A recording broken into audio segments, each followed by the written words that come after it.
Progresi mirë i dhënë për vitin e dytë radhasi,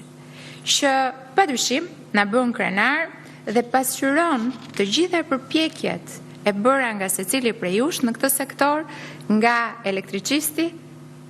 dhe deri tek drejtuesit e sektorit, apo edhe renti që ne kemi ndjekur gjatë gjithë periudhës përsa i përket kuadrit ligjor dhe gjithçka tjetër, ka sjellë këtë rezultat. Raporti thekson si kontributor për këtë vlerësim për afrimin me kuadrin ligjor me akit e Bashkimit Evropian, avancimin në liberalizimin e tregut, ndarjen funksionale të operatorëve, unbundling, që një proces i gjatë që kemi bërë së bashku në vitin 2019 me shumë pikpyetje se si do t'ja dilnim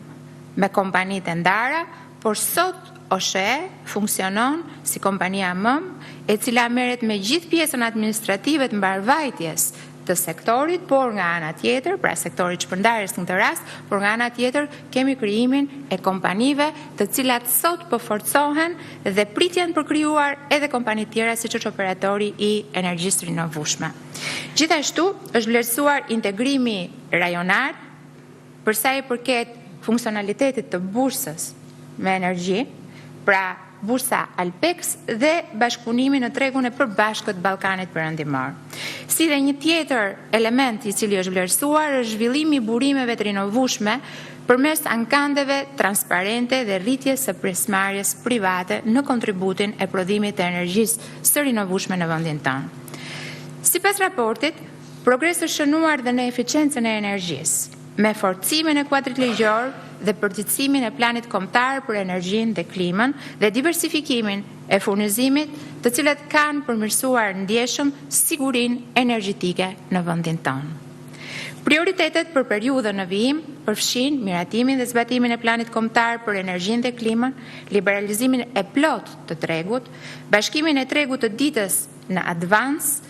me vendet fshinjësi dhe përgatitjen e tranzicionit të gjelbër, gjithëpërfshirës, në përputhje me objektivat e Bashkimit Evropian për dekarbonizimin dhe zhvillim të qëndrueshëm.